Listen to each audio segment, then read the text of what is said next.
Hey everybody, Luke here, and in today's video I'm going to show you how I created this glowing jack-o'-lantern. I'm going to be going over all the theory and the methods I used to create this glowing effect. I'm going to start by getting my sketch down so that I have all my proportions set out. Then I'm going to jump right into the underpainting. So I stained this painting with a burnt sienna, and I'm going to be doing my underpainting with that same paint as well. This orange hue works beautifully to bring out the glow of the pumpkin, especially in the mouth of the jack-o'-lantern. It's going to create a vibrant, rich base that adds both warmth and depth to the final painting.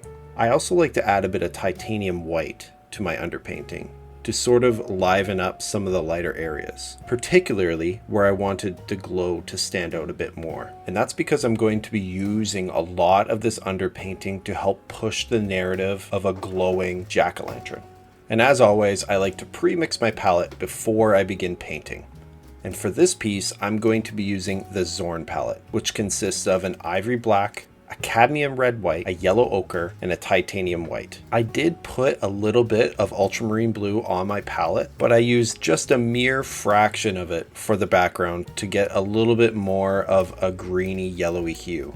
The warmth of the Zorn palette is perfect for this jack-o'-lantern, especially with the Cadmium Red Lite, which has a high chroma. This bright, saturated red helps push the luminosity of the glowing areas, particularly in the mouth and eyes. Simply by taking my time right now, getting my palette all set up, I know that I'm really prepared to go into this painting session with all the colors I'm going to need. I'm going to start this painting process with a really traditional ideology, and that's starting from dark to light and back to front. So I'm going to be starting with this background first and building towards the viewer as we go. Now, I really wanted to make sure that this background was not really a focal point, so I made sure to be really loose with my brushwork.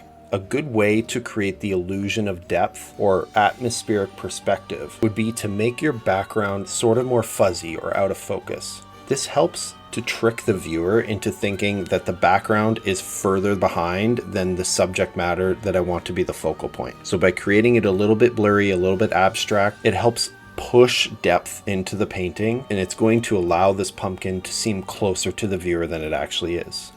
Another trick I like to do is to work from a big brush to a small brush. Something I've learned over the years is the amount of information that you can put in a painting with a simple brush stroke. So by taking a big brush, focusing on a lot of these darker areas first, I'm not going to have to come in with a really fine brush and put in all these dark textures. I can sort of just use some very loose brushwork, and that's going to create a lot of the depth and interest in these shadowy areas. And I just continue on with that ideology. So for the deep shadows of the grooves in the pumpkin, I start with a big dark layer and slowly move up the value chain to work to lighter and lighter values. Think of darks being a little bit more transparent and the whites and the brightest values being a little bit more opaque. So you're going to see for the highlights on the side of this pumpkin here, I'm using a lot of paint and a lot of texture to cover up that area. And now for the glowing effect. I made a conscious effort in the composition to make the mouth of the jack-o'-lantern one of the brightest parts of the painting. This draws the viewer's eyes directly to the center and reinforces the idea that there's a light source inside of the pumpkin. The Zorn palette plays a huge role here in making the glowing effect. The mix of the Cadmium Red Light with its high chroma and the subtle and controlled use of Yellow Ochre and Titanium White helps intensify the glowing areas.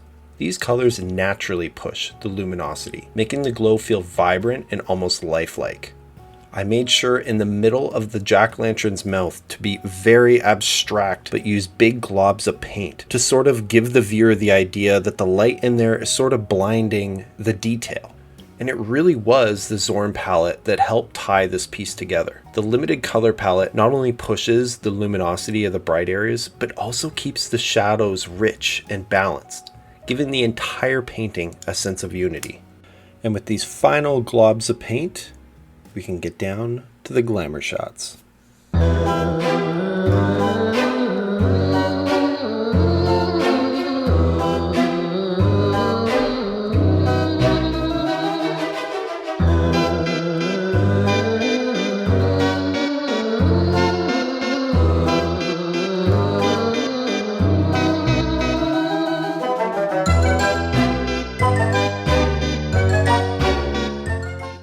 I hope you enjoyed this video and maybe picked up some useful tips along the way. If you want to add a bit of spooky magic to your space, check out the link in below for prints of this and my other Halloween themed prints for my 2024 collection. And as always, make sure to like, subscribe, and hit the bell notification so you don't miss my next video. And as always, I hope you all have a very great day.